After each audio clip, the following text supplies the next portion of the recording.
Hi, I'm Debbie. I want to give special thanks to Fazad and Larry.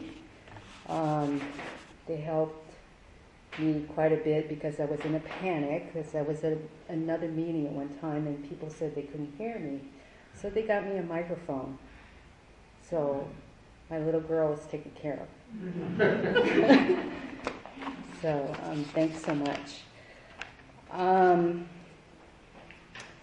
I wanted to start by saying this. I read this thing in our daily reader, and I thought that it speaks to what I'm trying to accomplish today. So this is from the daily reader on June 5th. On this day, I will listen carefully to my heart. I will speak up and voice my feelings, knowing that no abandonment is more painful than when I abandon my true self. So my wish for today is to really share my true self, which I haven't done in a large group. So here it goes. I was born and raised in San Francisco, really close to Chinatown. And my father and mother married by marital contract.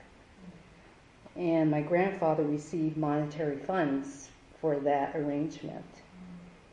And so Mom immigrated to the U.S. when she was 16 years old, and my father at 10 years old. And together they had 4 children. So the first 3 came right away, and I came along 16 years later after my sister, who was the youngest of the crowd at that time. And right away I felt that I didn't belong just because of the age difference. I didn't have a pal, in the family to hang out with. I was alone because all my brothers and sister left the house as soon as they could, as you can imagine what it was like to live in that household. So there was an unspoken message that I received from my family that I was a mistake and I was unwanted. People made fun of my mother having a child in her 40s. I mean, back then it was unheard of, right, compared to today. My father abandoned our family when I was 2 years old, and my mother blamed me for this. As a small child, I believed her. I mean, Mom was my world, right? And I only saw him twice in my lifetime after that. Once when I was like 7 years old, and he came by, and he said he wanted to spend the afternoon with me. And I went with him because this man was my father, but it was a scary visit because this strange man that I didn't know I had to spend the afternoon with. And plus, my mother was in a panic, and I didn't know why until about 10 years ago. My brother told me he was kidnapped by my father from school when he was a young child. So I guess my mother was reliving that thought of me being kidnapped. And so that was my life as a child, so I felt every single piece of my mother's anxiety. I was enmeshed with her feelings. I was her. I didn't have my own feelings. I felt I had no feelings whatsoever. So it was just a time in my life that I didn't feel like I belonged anywhere, and I just had to be her little doll or her little kid, and just did whatever she wanted. And today I am just happy to say that I have freedom of choice now. Somebody mentioned to me, "Oh, purple's your favorite color, I see." And I said, "Yes, it is." And the reason why I love this color is because my mother hated it. She wouldn't allow me. It was banned from my wardrobe. And so now I hate everything that is red because that's what I was forced to wear. My family role was, I was a rescuer. My mom would say, thank God I had her. She saved me from those terrible years. Because my mother was really ashamed that her husband left her. This is, back in the 60s. And she felt less than because she was a single mom at that time. And so I was her little kid that just hung on to her and kept her company, and she was happy with that. And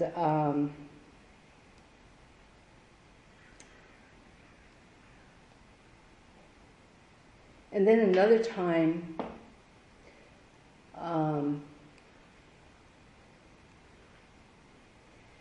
I rescued my family was when my father passed away. He passed away with the effects of alcoholism at a very young age in the 60s. And his significant other at that time asked the kids, please come to the service and say something to honor him. None of my older siblings volunteered. So I came, and I did my part as the daughter of my father, whom I never knew, except for that, young age and that visit when I was 7 years old. And so that was my role, one of my roles. The other role is I was an invisible child. I didn't want attention. And somebody mentioned to me it's because my mother was so negative. So I always got negative attention from her. So now I'm sitting there and realizing I didn't want the negative attention, and I just wanted to shrink into the wall. Literally shrink into the wall. Be as small as possible. That was my survival trait, my skill to live in that household. So it was so funny. One of my fellow travelers was trying to, gather up my group, my Monday night meeting group, to come to hear me speak. And he sent me a text that says, there's a lot of regrets, they can't come. And I said, oh, my invisible child loves that.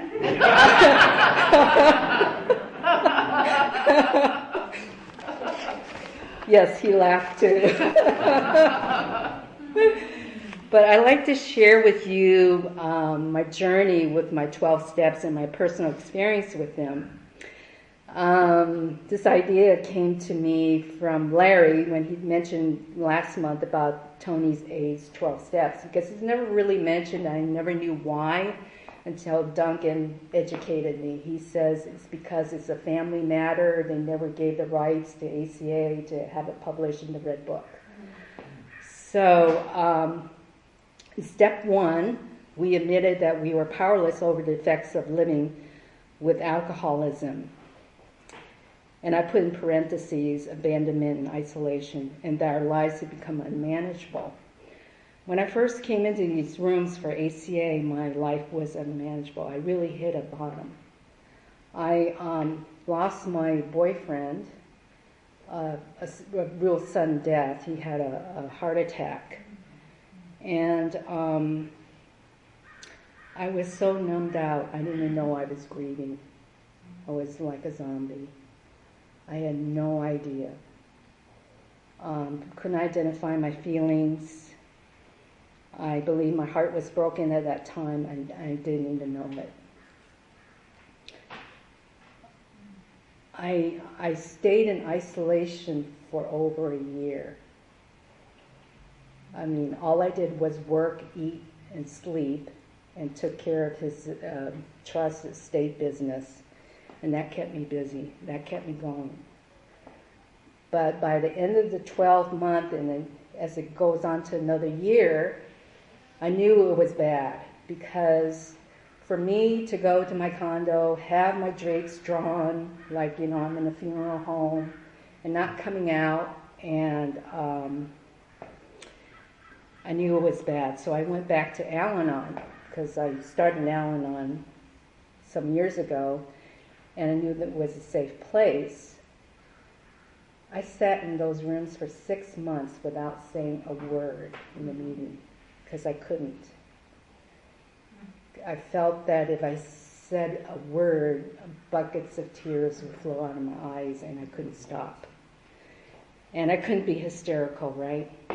I have to stuff my feelings.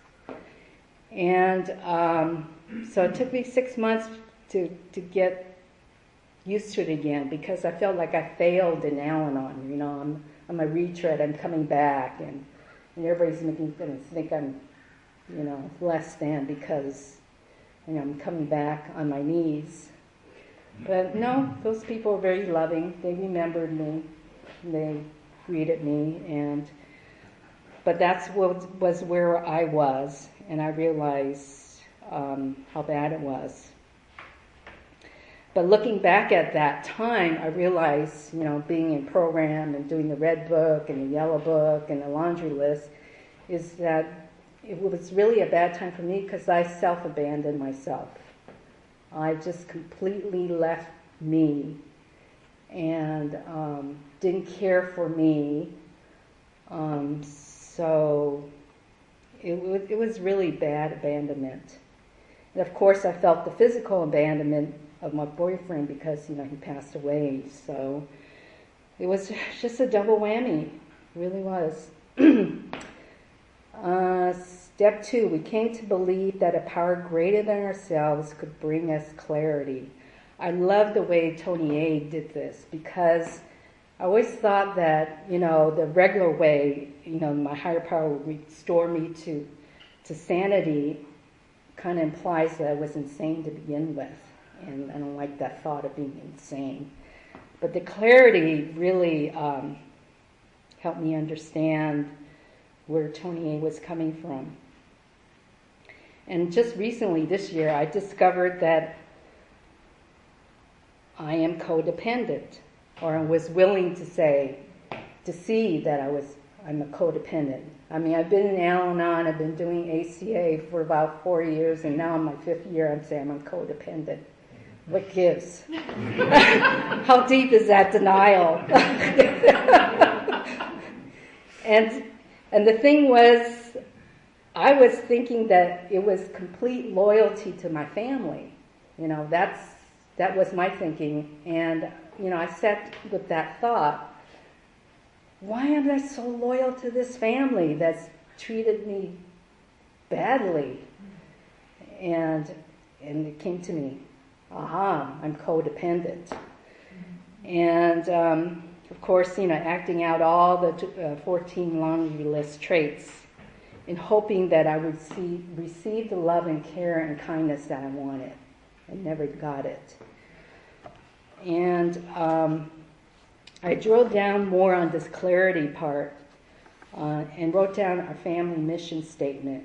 To my surprise, it's a little harsh, but it's the truth. We are to suffer. We do not deserve a kind or gentle life. We are not good enough. We have to work hard because life is hard. We win in the struggle and fight all evil by building walls around us, creating our own castle with a moat. We tell lies to save us from the harsh judgment of society. So as a child, I would lie about my father, that I had one at home, and we had a pretend family unit. My mother supported that thinking and manipulated us not to trust each other. And each of us still remain in our own castle with the moat around us. So the dysfunction continues because I see it in my niece and her kids. So my grandnephews have the same dysfunction. So that's the sad part. Step 3, we made a decision to practice self-love and to trust a higher power of our understanding. I made a decision to do something different by trusting my higher power and letting go of people, places, and things. Step 4, we made a searching and blameless inventory of our parents because, in essence, we became them. I love that term, blameless inventory. It's so different from our regular step 4. And to reach that point, I had to go through all those worksheets in the yellow book and to truly understand how the dysfunction was handed down from generation to generation. And through a lot of work, I have compassion for my family now. My mother, my father, my brothers, and my sister. And I see that the pain that they endured, the pain that they're living in, the pain that they want their life to be better, and but yet it's hard for them to understand that there is a better way to live. And then I became so aware of my compulsions and addictions, in this step 4. To escape my crazy teenage years, I went to work right away when I was given the legal work permit, because that took me out of the household and away from my mother. And it gave me a sense of freedom that I wasn't under her clutches. So that became my compulsion, is to work a lot, because in my young adult life, I always carried 2 jobs, working night and day. And I remember driving myself to the ground just working night and day. And now I see why I do it. And I started to attend some meetings in the WA program to understand that compulsion. And it really goes back to, not feeling good enough. I had to prove myself over and over again. So it's still going back to that ism. I am not good enough. And I'm always trying to prove myself, and be perfect. And I'm better at it now. Through WA, I kind of log in my time so I can see what I'm doing, and I'll catch myself. So there's a self-awareness now. And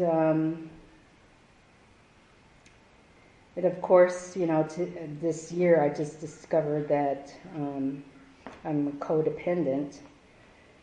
And the funny thing was, I attended a CODA meeting 5 years ago, and I sat in that room and I said, "Oh, I can't relate. I don't understand. These people are crazy." And I've been attending Camp Recovery, and it's the ACA and CODA people. Duh. Still didn't sink in. So it takes a long time to uncover those denials. Step 5, we admitted to our higher power, to ourselves, and to another human being the exact nature of our childhood abandonment. Learning to trust another person and tell them my story is really vulnerable because of my upbringing. I had to build that castle with a moat. I can't let anybody in. God help if somebody knows a little bit about me. So it's really amazing that I can share now from my heart what I think and be confident that my higher power has my best interests. So that's a real amazing thing that I'm able to share now. I'm able to talk and trust. Step 6, we're entirely ready to begin the healing process with the aid of our higher power. I like this better than saying for my higher power to remove my character defects. I just somehow don't like that term, character defects. It makes me feel less than. But that's where I say, hey, higher power, help me remove those awful 14 laundry list traits and find a better way to live. 7, we humbly ask our higher power to help us with our healing process. I like this better than humbly asking him to remove our shortcomings. Shortcomings imply that, I'm less than. I learned these behaviors when I was a kid, an innocent child. So it couldn't be helped. So now I'm learning how to integrate my laundry list traits and have my loving parent come into the scene with gentle and kind thoughts. And my critical parent is taking a lesser role. I thank my critical parent because he was there when I needed him the most, just to live through that childhood phase and just make it on a day-to-day basis. Because it was bad, because I remember when my mother raged at me, I would mutter under my breath, I didn't ask to be born. That's how angry I was. Of course, I couldn't say it to her, right? Because she'll smack me one. Step 8, we became willing to open ourselves to receive the unconditional love of our higher power. To me, willingness is really hard for me because I'm stubborn. I learned how to take care of myself, in a household of no support. So be willing. I had battles with my critical parent. And they were big battles. Because my critical parent says I'm not lovable. That love was given to me conditionally. If I did this, then I get something good. It's not like love was given to me freely. And that's the way my family is, my siblings. It's like whatever I can give them and they're happy, they'll love me. If I didn't give them anything, they cut me off, like at the knee. And I did experience that with one sibling, so that's sad. We haven't talked for about 30 years or so. But, she's on her own path, and, everybody has their own path, right? So now I'm learning to understand that my higher power loves me unconditionally. And it's through the people that I meet in these rooms. Because you guys love me unconditionally. You don't judge me. Even though when I throw a fit or cry or carry on or rant and rave and all that stuff, you just hold space for me. You just listen to me. That's the beauty of this fellowship.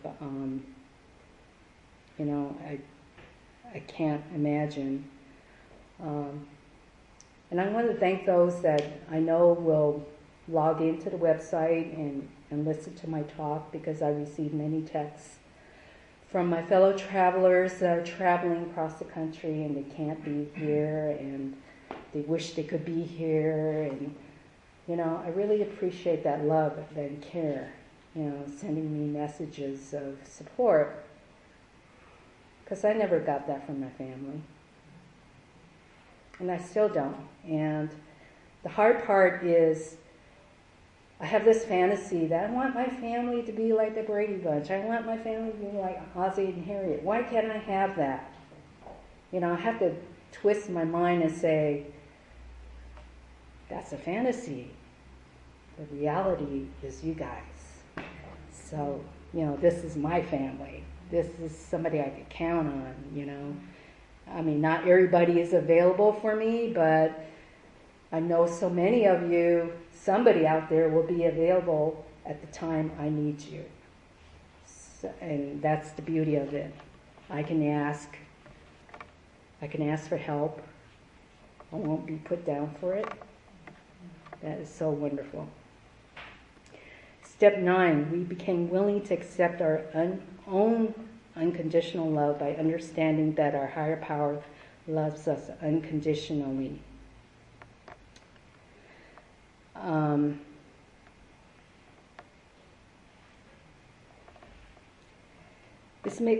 This step is about making amends.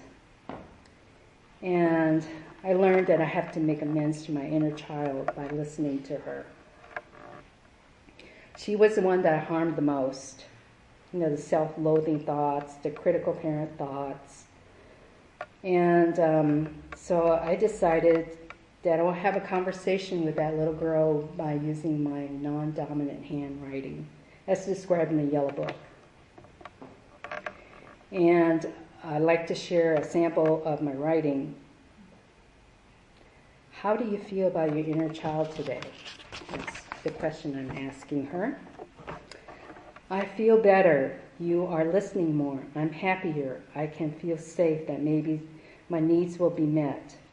I don't want to be run over by people anymore.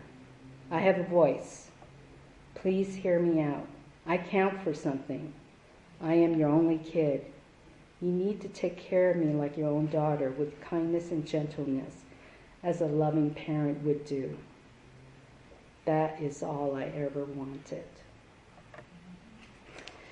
So, I have conversations with my inner kid with the non-dominant handwriting, and it really works. I'm just giving you a good piece of what she said. She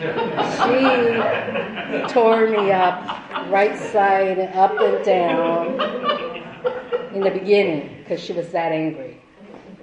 And it wasn't very pretty. And, I talked to a fellow traveler and they say, well, I said, my left hand must be lying. And she says, no. No way. So that was my willingness to look at that exercise and say, okay, I will listen to what my non-dominant hand writes from now on. 10, we continue to take personal inventory and to love and approve of ourselves. I do this by journaling every day. I like to put my inner thoughts on paper because my brain is scattered. And when I put it on paper, it's like a document. So I can flip it back to say, what did I say? What was I thinking about last week? And how is it affecting me this week? So it's a good way for me to kind of keep myself in check. Step 11, we sought through prayer meditation to improve our conscious contact with our higher power, praying only for the knowledge of its will for us and the power to carry it out. I'm not very good at meditation, but I do like to meditate, 10 minutes a day, just on the ACA Serenity Prayer. It keeps me grounded. To understand that I'm the one that has to change. I'm the one that has to take responsibility for my recovery. And just to concentrate on that. And then I wrote a letter from my loving parent to my inner child. It says here, "Dear little Debbie, I will always be with you, rain or shine, good or bad.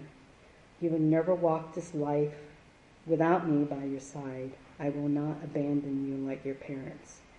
You are my precious, treasured child of God. I will always keep your best interests in mind. Pain will come and you may find it difficult, but nothing is going to be for naught. You will learn and you will be wise from learning.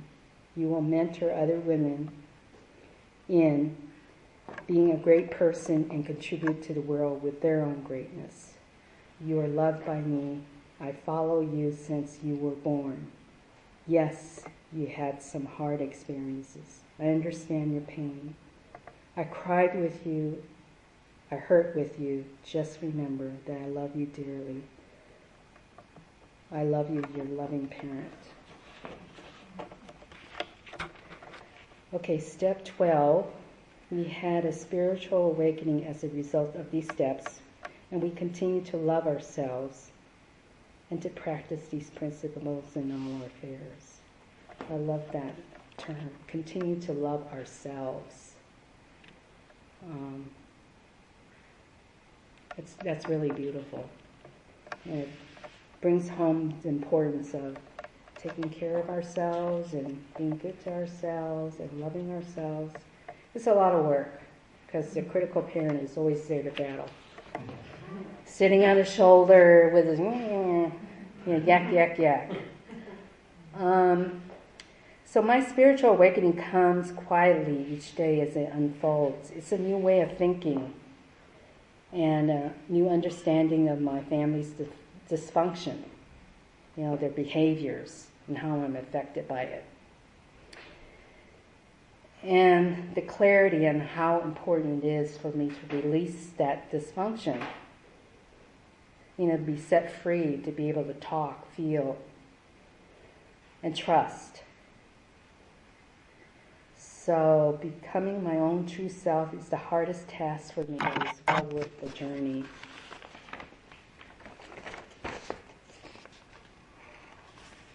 And, I wanted to, now I can go forward to sharing you my recovery tools. How to stay present and emotionally sober on a daily basis. Because I never know when those laundry list traits will come back and bite me in the butt. Because they will. I'm triggered every day when I'm at work. So here's are some of my tools. Being of service, taking a service position in a meeting, helping out a fellow traveler when they're in need, sharing in meetings.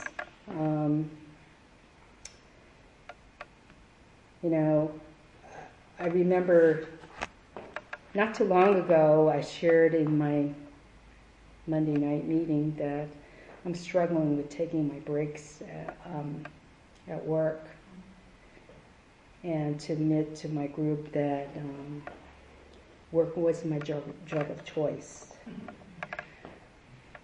So the next day, one of my fellow travelers texted me and said, "Did you take your break today? Did you take your little walk today? Your 10-minute break?" And it got me into action. That's all I needed. Just that one text. Can you believe that? That's the kind of service that our fellow travelers do to keep us on track. And then working the steps with a newcomer. It really provides stability and security when they need it the most. They needed a loving hand to help them through some really rough stuff. And there's many ways to do this. It's through sponsorship, co-sponsor, fellow traveler, or by group. I really loved the chapter in the Red Book about sponsorship. It gave me so many options, because one thing I didn't like about other 12-step programs is like, no, get a sponsor. And I couldn't do that because, Tony A. said so in his laundry list book. It's because I had parental abuse. I couldn't take authority figures. And the only way I could have worked the Yellow Book was with a bunch of fellow travelers in a close group. And I could see that I'm growing because I'm willing to say, I'm sponsoring somebody. It's a new term, right? And so that's growth in me to say that. And then the other thing is, as mentioned in our announcements, chapter 8 is a big deal in our Red Book. It's the solution. And although I attended the seminars, Esau's workshops, it's not enough. I have to read it on a regular basis because there's a lot of material in there. It may be a few short pages, but a lot of material, a lot of stuff to process. So it's an ongoing work because in that chapter it has the critical parent, the loving parent, the inner child,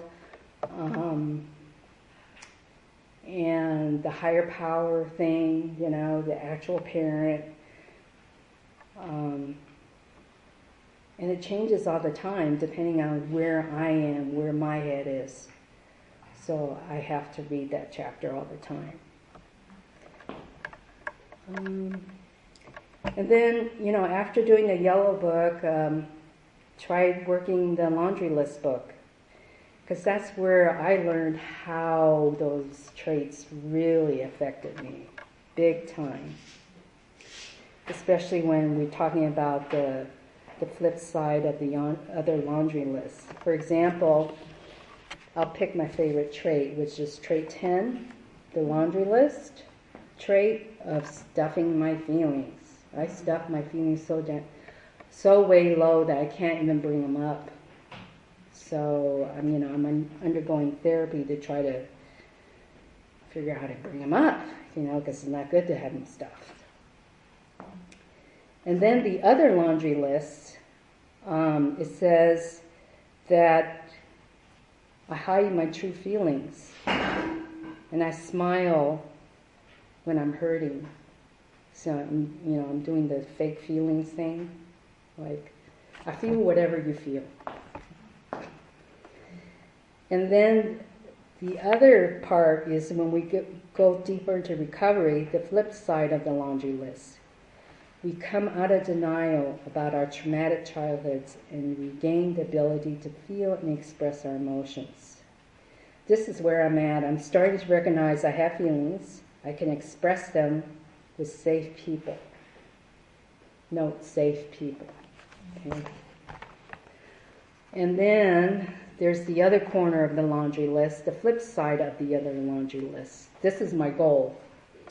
We accept we accept we were traumatized in childhood and lost the ability to feel.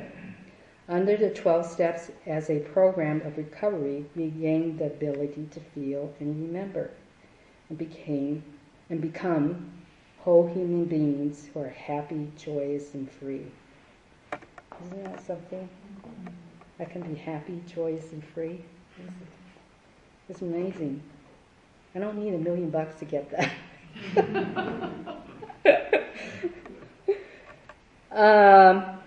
And one of my fellow travelers who's been programmed many years, we sat down one day and he just blurted out to me, he says, "This program is for isolationists." And so really, I never heard of that. It's not in the Red Book.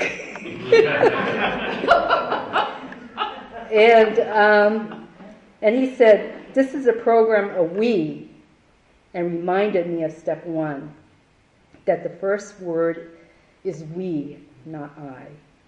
He gave me clarity, the importance of not isolating. So now I'm willing to be vulnerable with my true self, and I can share with my trusted fellow travelers my deepest, darkest secrets, and not feel ashamed, and I feel supported. That's the best part. I feel supported, and I'm heard. And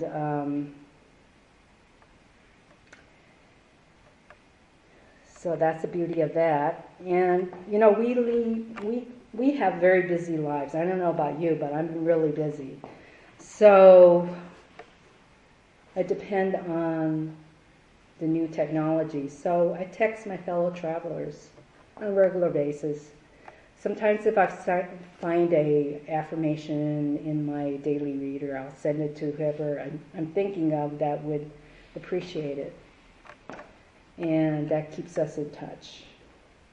We may send each other a text or two about the reading, which is nice.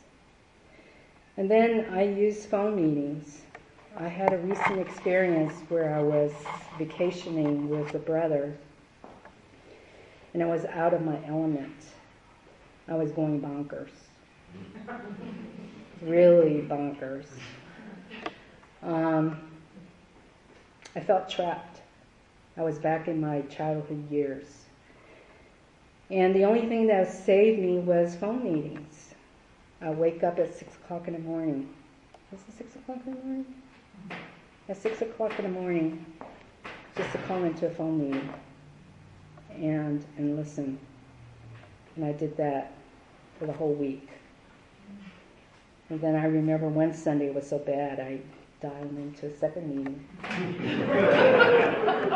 The laundry list trait meeting, 4x4 on Sunday. So there is a laundry list meeting on the telephone on Sundays. And it's really nice to hear the language, to hear the fellow travelers.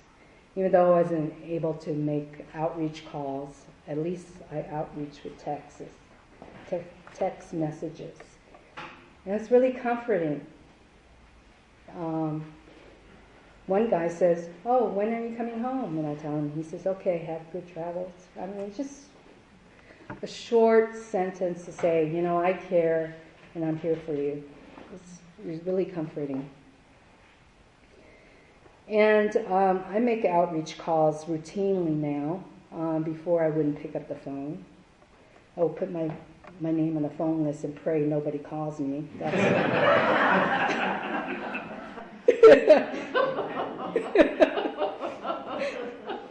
That's the truth.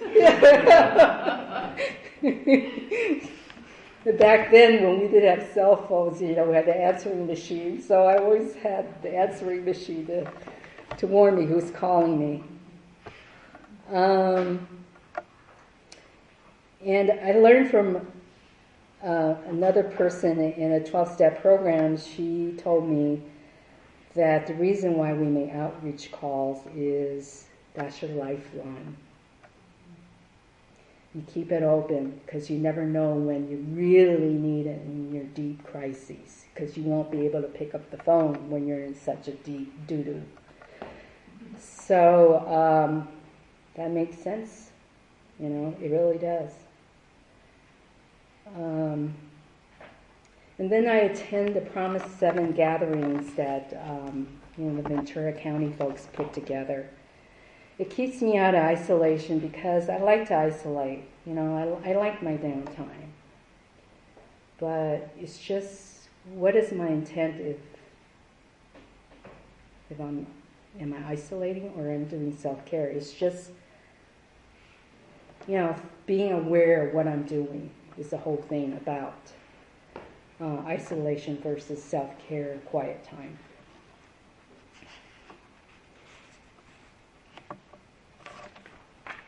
And the beauty of the Promise 7 is I have friends now, which my critical parent didn't want me to have. They wanted to keep, my critical parent wants to keep me locked up in a room and never hear a peep out of me. That's my critical parent. And then I like to tell you my camp recovery story, which is a true story. This was in the beginning stages of my recovery. My first time was the scariest time for me, for my inner child. But I survived it. I arrived at camp with my critical parent. I didn't bring my loving parent. So you know how disastrous that was, to have the critical parent in your head throughout the camp time. Thinking that I couldn't trust people at camp. I can't make friends. I didn't know a single person at camp. But my higher power was with me.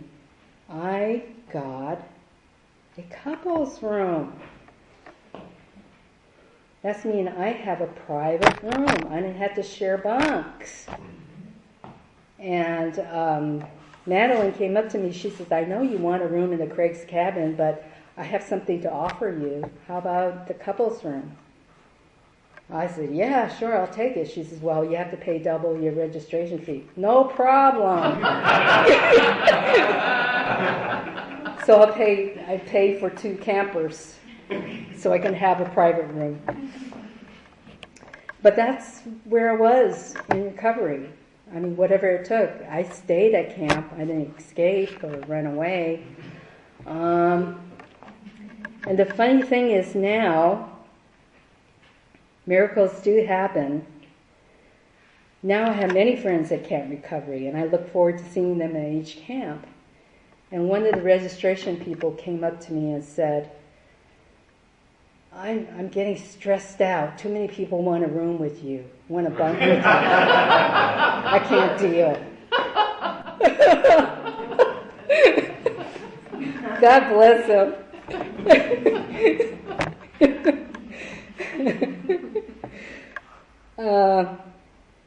So, I see ACA promises working for me now. And I understand where my dysfunctional behaviors came from. It's not my fault. See, I grew up with this thing like, I'm the problem. I cause all this havoc in the family, just because I had this feeling that I was unwanted, cast aside. I wasn't part of the threesome crowd because of the, big age gap. They were gone, raising their own families, getting married, and here I am alone with Mom and her raging and her craziness. And it's just the nature of a family disease. And it's just generational. But I don't have to live out my family's mission statement. I know that now. I can write my own journey and my own future. And today I'd like to read you something from our daily reader today. It says, on this day I will remember that recovery is a journey, that I don't have to take it alone. I will trust other ACAs who will also seek the truth to help me. I am not alone. My trusted fellow travelers have my back, with my higher power guiding me. So this is where I'm at. I'm trusting my family of choice to carry me through my years forward. I don't have to look back. Yes, the laundry traits are going to come back and bite me in the butt. But the difference is, now I can talk about it. I could call somebody and rant and rave. And then in the end, they're going to say, well, what's your solution, right? To be my own loving parent. So that is my story, and I really has been a joy in experiencing the whole journey. There was a lot of loss and grief in my life, and as I was putting this talk together, it was hard for me to revisit all that loss and all that grief. But I'm happy that I did it. Thank you.